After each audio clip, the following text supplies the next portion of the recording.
Step 1 is to create minimal pilot holes directly through the attached gingiva and cortical plate to provide a starting point and directional guidance. Entry points for each mini implant are marked on the patient's tissue via bleeding points or a marker pen. An Imtech pilot drill is placed over the entry point and lightly pumped up and down through the crestal soft tissue, then the cortical bone layer, until it is 4 to 5 millimeters into the underlying medullary bone. Sterile irrigation is utilized throughout the drilling procedure. The desired depth in bone is approximately 1/3 of the threaded length of the implant. This completes the simplified, minimally invasive drilling phase. Excessive drilling force is never recommended or required by this protocol. The proprietary thread design of the system will permit steady mini-implant auto-advancement, self-tapping in all bone types, with the possible exception of the densest type 1 bone quality. In such cases, it is better to avoid burnishing or stripping of hard bone by not over-drilling and to simply settle for a shorter, well-integrated implant. Step 2 is the implant insertion procedure. Separate the sterile implant from the plastic cap and housing by squeezing the neck of the cap, thereby removing it. Next, attach the titanium finger driver to the head of the implant. It has a friction grip and can be used as a carrier to the patient's mouth, as well as a beginning surgical driver. After inserting the implant into the pilot opening through the attached gingiva, rotate clockwise while exerting downward pressure. The procedure initiates the self-tapping process and is used until noticeable bony resistance is encountered. Step 3 utilizes the Imtech's winged thumb wrench. It is designed to deliver a greater amount of torque. Use it to thread the implant into place until the wrench becomes difficult to turn. It should be noted here that if no significant resistance is met during this mid-stage of insertion, the prognosis for the implant reaching its fully integrated potential is doubtful. The patient's bone at this site lacks the required density for predictable success, or the bone was over-instrumented. Remember, a self-tapping protocol is required for this system. The implant bites into the bone and advances itself from that initial point to completion. The procedure demands torquing forces that progress from finger to thumb screw to ratchet wrench. Step 4 accomplishes final seating of the implant. Remove the winged thumb wrench. Grasp the ratchet wrench with the directional arrow facing clockwise. Then insert the ball and O-ring of the ratchet wrench adapter into the bottom of the opening of the wrench. The final stage of mini implant placement requires small, incremental, carefully controlled ratchet turns for permanent seating.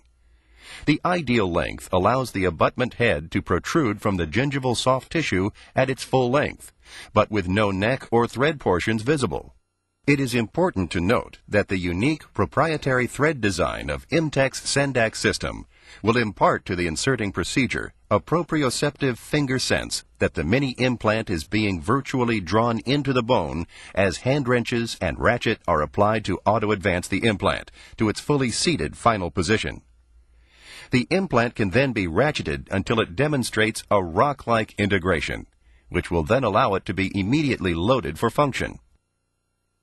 It is also important to remember that when instances of very dense bone are encountered, the clinician should be alert to watch for ever-increasing resistance to the clockwise turn. When significant resistance is encountered, the turning pressure should be reduced, with short spaces of time between turns to allow the bone to adjust. You are now ready for the 5th step, intraoral retrofitting of a lower denture using the O-ball abutment and mini keeper cap. Transfer the position of the abutments to the tissue-bearing surface of the lower denture by marking the heads with standard whiteout correction fluid or an indelible pencil, or paint in a thin soft wash as a temporary lining to reveal the location of the implant heads. Then use an acrylic burr to excavate a substantial 5 or 6 millimeter relief opening of all locations inside the denture where the abutment heads will reside. Test the denture intraorally to confirm seating of the denture while biting unhampered in maximum intercuspation. Lubricate abutment heads lightly with Vaseline. Place an elastomeric shim, which acts as a spacer, over the cervical half of the abutment, while permitting the O-ball half of the abutment to protrude uncovered, ready to receive the O-ring or nylon mini attachments. Note that the keeper caps with rubber O-rings or nylon plastic mini attachments are placed over the O-ball implant head until they are fully seated and tested for easy rotational movements. Next, place the lower denture over the assembly to verify that clearance is totally passive.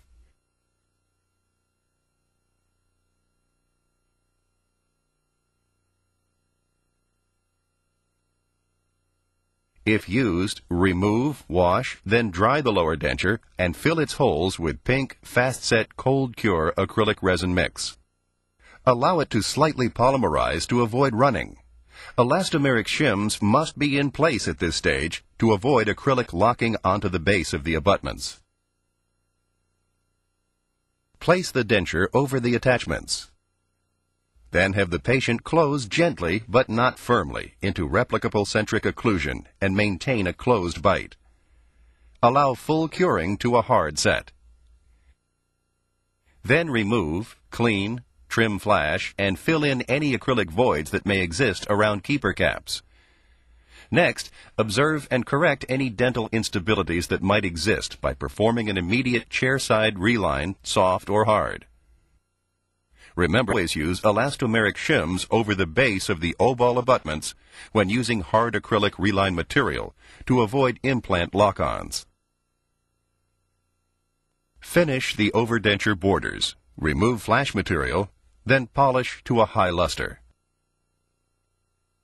Finally, replace overdentures intraorally and perform a final occlusal checkup. Have the patient practice insertion removal procedures until he or she is comfortable with the technique.